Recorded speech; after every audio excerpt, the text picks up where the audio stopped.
I'll just pick on Pastor John a little bit because he'll probably watch this later. John said, hey, I want to do a series through the book of Daniel. And I'm like, I love it. I'm all in. He said, it's going to be 7 weeks. I love it. I'm all in. And then we started to play the series out, and I realized he was taking 6 weeks to cover 6 chapters.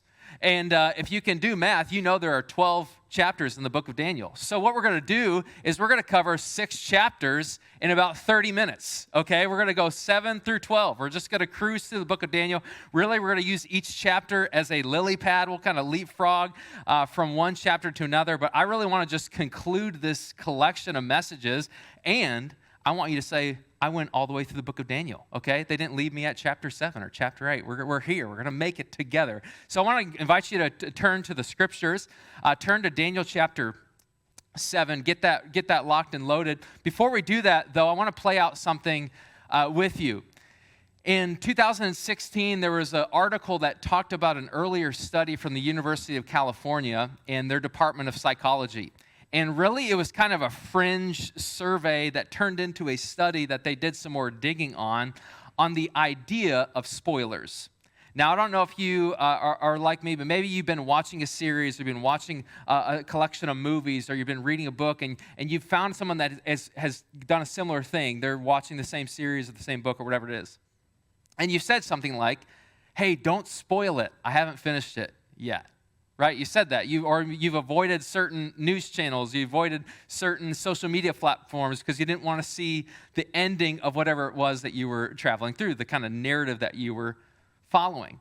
And the University of California said, I wonder if spoilers are actually a thing. One of the professors of psychology said, I wonder if spoilers actually play out like we think they play out. I wonder if they actually ruin someone's enjoyment or their engagement of a movie, of a book, of a narrative. And so they did some testing, they did some surveys.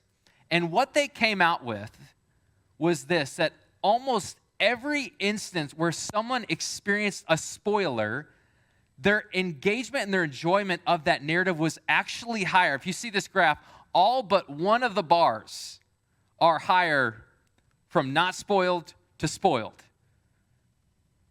Not spoiled to spoiled. So what they tried to dig in and say, is that really, do spoilers actually have as much effect as we think they do? And what they came out, at least in their research, was no. Now, they did some further digging beyond this, and they said, maybe it depends on the genre, or maybe it depends on the person. Maybe it depends on the way they're watching, the way they're viewing it. But I just want you to think about that for a minute. Sometimes knowing the end doesn't actually degrade the experience of the story along the way to that end. Sometimes knowing the end actually can help you engage better. If you think about a place that you've driven to 1,000,000 times, you don't have to stare at your GPS and almost get in 5 accidents because you know the way there. And what happens when you know the way there? You can take in the scenery a little bit. When you're driving along Lake Michigan up north, you can take in the scenery if you know where you're going. You can enjoy the process. You can enjoy the narrative. And I just think that's so interesting about the idea of spoilers, that sometimes knowing the end of the story doesn't necessarily ruin the story. And if you think about your life, if you think about my life, we are all living a story. Our lives are telling a story. They have a narrative. They have an arc.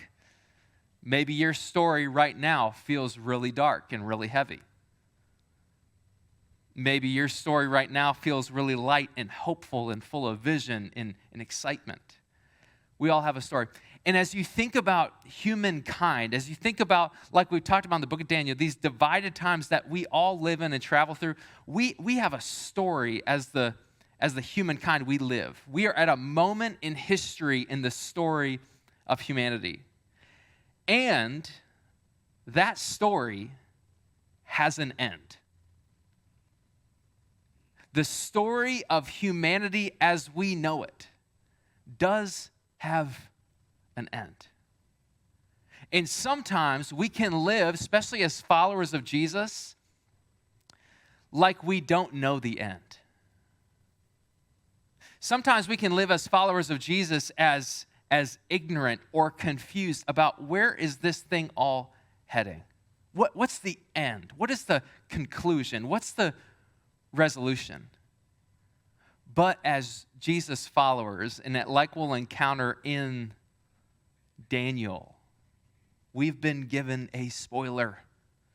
And the spoiler, if you're walking with Jesus, if you're part of his kingdom, if your life is surrendered to him, the spoiler is this: that it ends really well for you.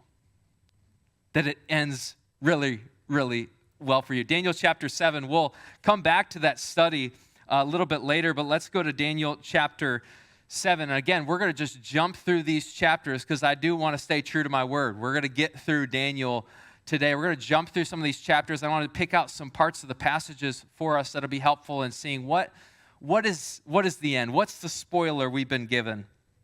It says this: in the first year of Belshazzar, king of Babylon, there's been a change in the rulership and the leadership of Babylon. Daniel had a dream, and visions passed through his mind as he was laying in his bed. He wrote down the substance of the dream. Let's stop right there.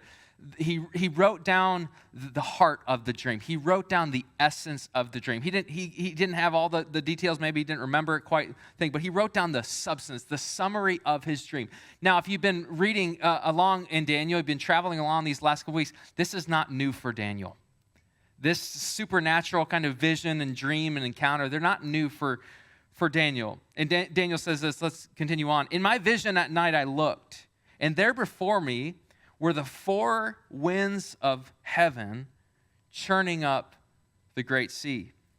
Four great beasts, each different from the others, came out of the sea. He sees these four beasts rising out of the sea. The picture in the book of Daniel and throughout the story of scriptures, especially in the book of Revelation, the sea can represent the world. The sea can represent the world or culture, the currents of culture. And Daniel has this vision of these four great beasts. And what you can read, if you read all of chapter 7, you read this kind of this war, this collision, this conflict between these beasts. And they're really interesting. They're like these combination of animals. They're like lions mixed with like tigers and bears, oh my, and one's like eagles, and there's big teeth, and there's bronze happening. Like there's all these descriptors. And really what Daniel sees, he sees a template. He sees a trajectory. And the Spirit of God allows him to see this, and here's really the essence, here's really the substance, that human leaders and human kingdoms, that authorities and figures and powers, they rise and they fall. And these rise and falls happen. There's wars, there's conflicts, there's lying, there's bitterness, there's rage, there's betrayal, there's plotting and scheming and advancing against one another. But ultimately, yes, there is this rising of power. You can look all throughout the story of humanity, look all throughout history. There's a rise to power, different kingdoms, nations, and rulers. But ultimately, there's a fall. There's an end. And Daniel gets this powerful dream that really sets up the rest of Daniel.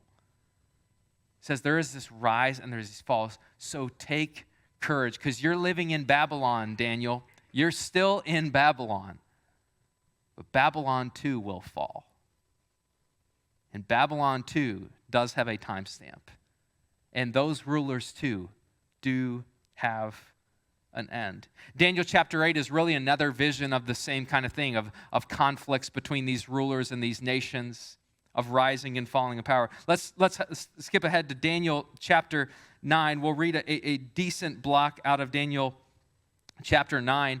What happens in Daniel chapter 9, the first part of Daniel 9, Daniel is reminded that a prophecy from the prophet Jeremiah is about to come true, that there's these 70 years of captivity. And Daniel starts to clue in and say, hey, I think this captivity is starting to come to an end. I think God's word is coming to fulfillment. It's coming to fruition. And Daniel starts to pray. He starts to fast. He starts to repent on behalf of God's people and says, God, would you fulfill your promise to us? God, would you come through like you said you would? God, would you return us to Jerusalem? Would you return us to your plan, your favor for us? Would you do that? And it says this in verse 21, while I was still in prayer, Gabriel, the man I'd seen in the earlier vision, came to me in swift flight about the time of the evening sacrifice. He instructed me and said to me, Daniel, I've now come to give you insight and understanding. As soon as you began to pray, a word went out, which I have come to tell you, for you are highly esteemed. Therefore, consider the word and understand the vision. Here we go. 77s are decreed for your people and your holy city to finish transgression, to put an end to sin, to atone for wickedness, to bring in everlasting righteousness, to seal up vision and prophecy, and to anoint the most holy place. Let's break it down for a second. 77s. The Hebrew word is shavuos. 70 periods of 7 years. Okay? Track with me for a second. 70 periods of 7 years. To add one little layer of nuance, years in this context in prophetic literature are actually 360 days, not 365 days. I learned that in some of the study of today. So that can be your factoid for your lunch conversation, okay? Are going to play out. Now, most people think this prophecy is not one after the other. Prophecy in much of the nature through the story of Scripture is not as linear as we would like it to be. It can have these starts and these stops. And often, prophecy is fulfilled multiple times. So if you think about the end, there's this prophecy that happens.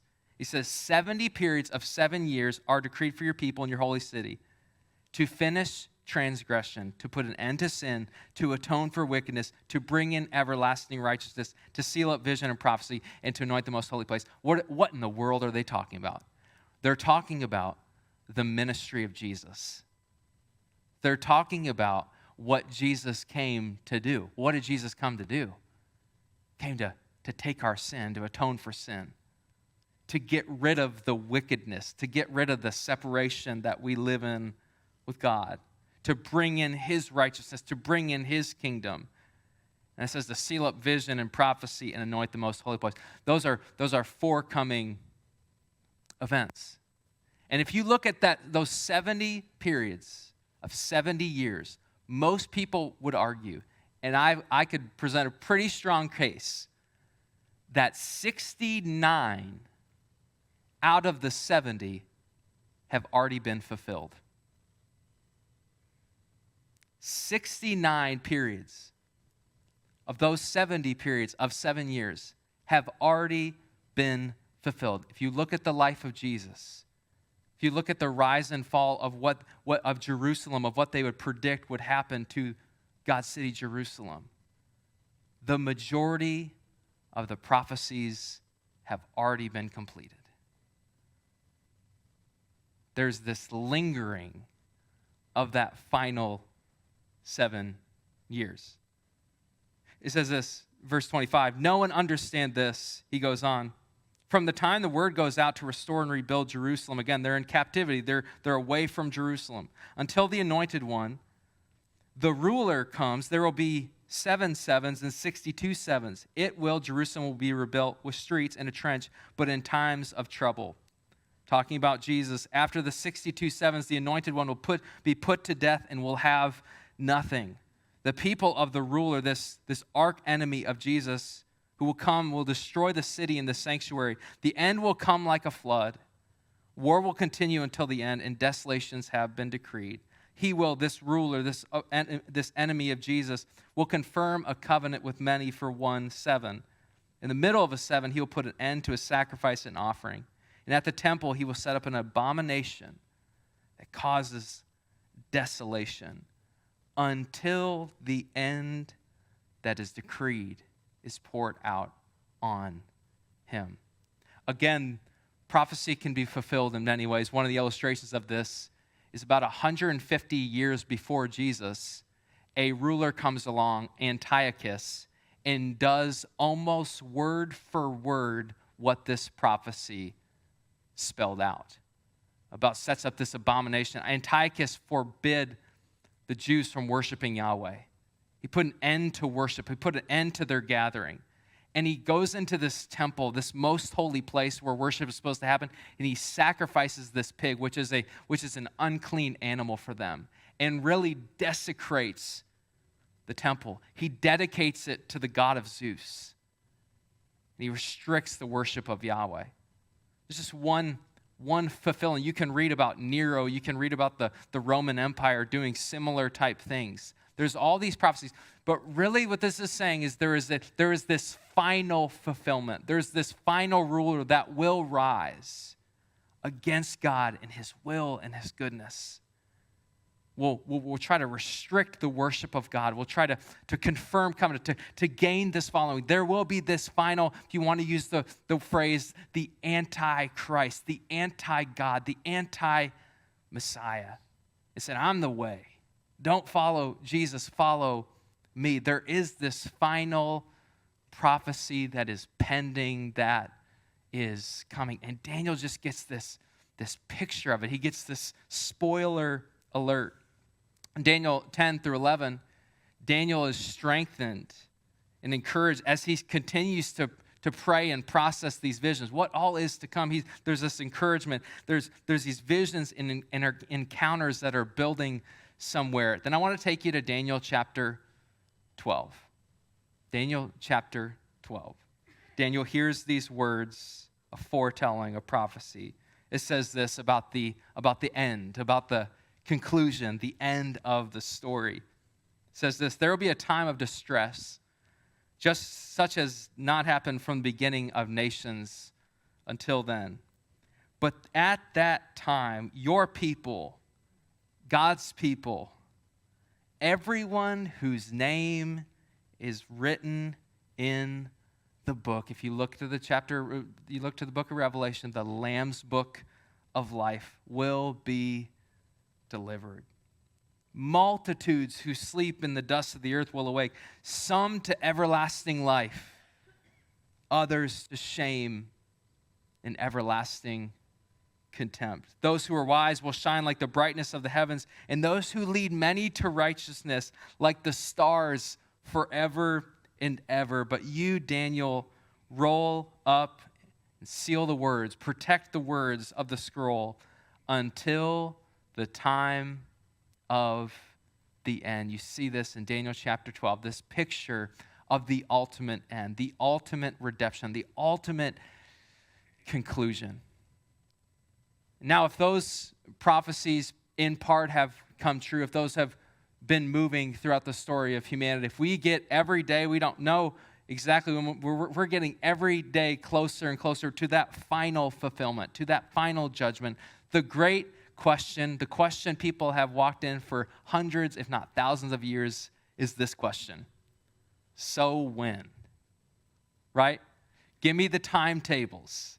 Give me the calendars. Is it 88 reasons for 1988? Is it Y2K? Is it 2011? People for hundreds of years and decades have tried to say, when? It's the great question, like I asked on many trips to Mississippi as a kid. Are we there yet? Right? When will we be there? I started to think about that question, right? Are we there yet? And you don't ask that question, at least hopefully, with any seriousness when you just leave from your beginning point, right? You don't pull out of the driveway and say, are we there yet? That question starts to settle in the longer and longer, when you start to get the knee cramps, right? When you start to get annoyed with your sibling or your cousins or your friends who you're with, if you're on the school bus, are we there yet to the track meet? Are we there yet to the race?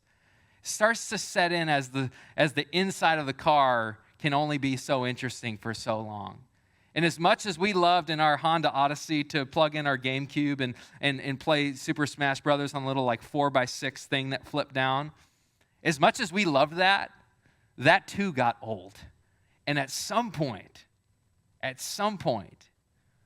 we'd cross that Mississippi state line, and that question, are we there yet? Then we'd stop and have dinner and use the bathroom, and we get back in, and are we there yet?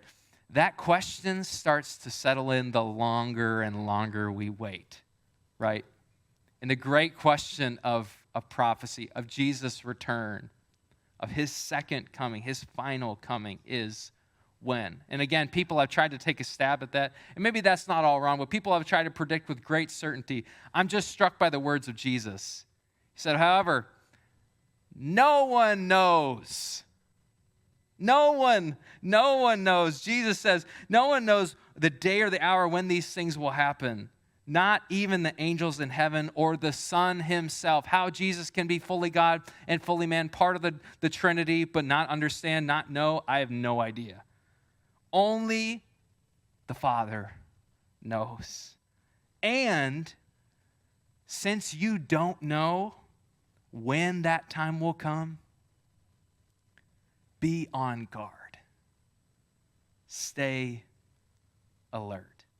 So if Jesus didn't know when, I'm sorry, I don't think we will know when. Are we there yet? But the truth is this, that when we don't know when the end is, but we do know what the end is. We've been given a spoiler. We've been given the conclusion, the end of the story. We don't know what the end is, but we do know when the end is. And our hope is not in a when. Our rescue and our hope and our vision is not in a when. It's not in a timetable or a calendar or in a prediction. It's in a person. Jesus said, I will come, I will finish what I've started. Behold, I am coming soon, and every knee will bow, every tongue will confess. Our hope is not in the when.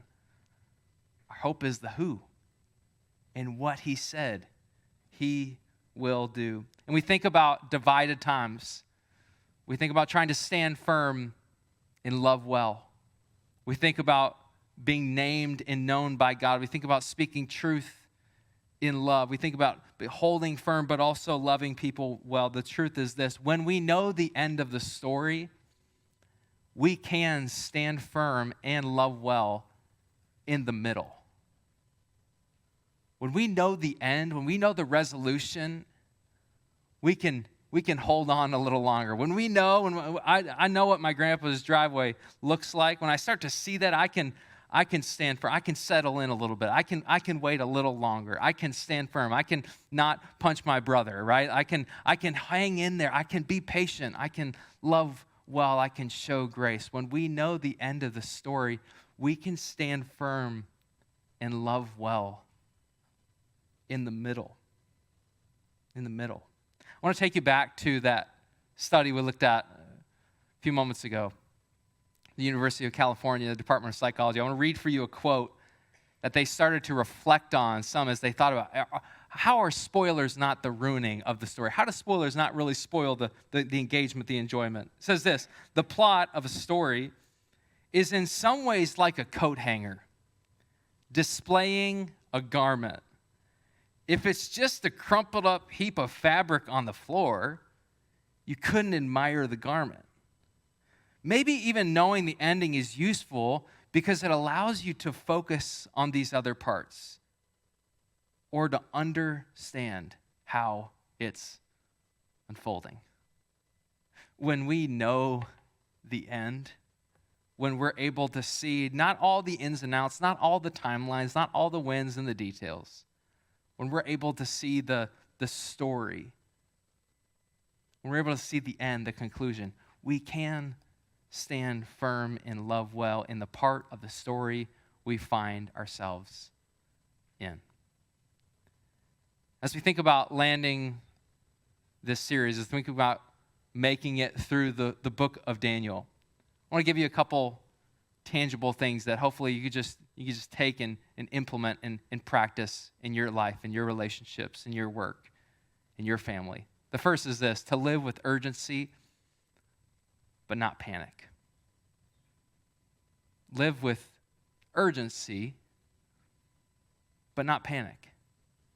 When I know what the end is, and when I know what Jesus said, that it could come at any time, and likely a time that I wouldn't expect and I can't predict, it does put this urgency to how we use our time, how we invest in relationships, how we invest our resources, how we spend what God's given us. It does create this urgency, but it doesn't have to foster panic.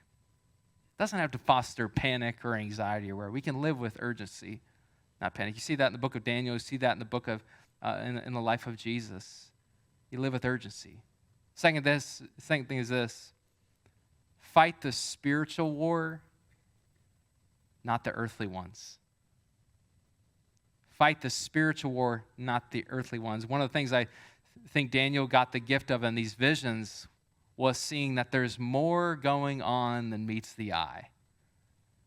And in most of the battles you're in, most of the conflicts you're in, and we are in, as communities, as a nation, as a world, there's more going on than meets the eye. And as participants of the kingdom of Jesus, we can be people who fight the spirit, who pray on the behalf of others, who intercede for God's church, who intercede for people that are far from him, who fight the spiritual war. And we don't get caught up in the earthly ones. We realize there's more going on here. And the last is this: stay surrendering, not stagnant. If there's ever a time to lean in, to surrender, to new levels of surrender, to new levels of willingness, to new levels of openness, to being used by God to let him transform every nook and cranny of your life, it is now. It is when you think about the end, when you consider the end, that makes you just say, God, I want to be ready. I want to be someone who's surrendering to you. I want to be someone who my name is in that book. When you open the book, I want to see my name there. I'm surrendered to you. You are my Lord. You're my leader. You stay surrendering, not stagnant. One of the things I've been reflecting on so much as I thought about these passages is really the book of Daniel, one by Jesus, was one of his most favorite books to quote. Jesus loved the book of Daniel. And in the book of Revelation, if you've read Revelation at all, there's a lot of commonalities and similarities to the book of Revelation, to the book of Daniel. And I want to read for you one of the last chapters of Scripture, Revelation chapter 21. As I do, our team's going to come. We're going to sing in a few moments. But let me read this for you, because it's really the ultimate picture of what Daniel started to see. It's really the ultimate fulfillment of what Daniel was being led to see. It says this: the Apostle John has this vision, Revelation chapter 21. Then I saw a new heaven and a new earth. For the first heaven and the first earth had passed away, and there was no longer any sea. Heaven is not a place where you and I turn into little angels that float on clouds that have harps. That sounds more like hell to me. I don't know, but that sounds a little more scary to me. It's a place where God's will is fully done. It's a place where everything is new, where creation functions like it was supposed to, where there's no sickness, where there's no brokenness. He says, I saw a new heaven and a new earth, and the cool thing was about it, they were one. They were together. He said this: I saw the holy city, the new Jerusalem, coming down out of heaven from God, prepared as a bride, beautifully dressed for her husband. I heard a loud voice from the throne saying, look, God's dwelling place is now among the people. He will dwell with them. They will be his people, and God himself will be with them and be their God. He will wipe every tear from their eyes. There will be no more death or mourning or crying or pain or anxiety or war or worry or depression, for the old order of things has passed away. And he hears these words. The Apostle John hears these words. from the mouth of Jesus. He who was seated on the throne said, I am making everything new. That's the promise. That's our hope. That's the spoiler. That's how it ends. And when we know that end, and we're more settled in that end, we can stand firm and love well in the middle. And I don't know what you're walking through today. I don't know what kind of brokenness or sickness, pain, or worry or conflict you're walking through. But I do know there is hope to be gained when we lift our eyes and look and see Jesus. One day, I don't know all the ins and outs. I don't know about right now. One day you will make this all new. This is not the final reality. This is not the final hope. This is not the end of the story.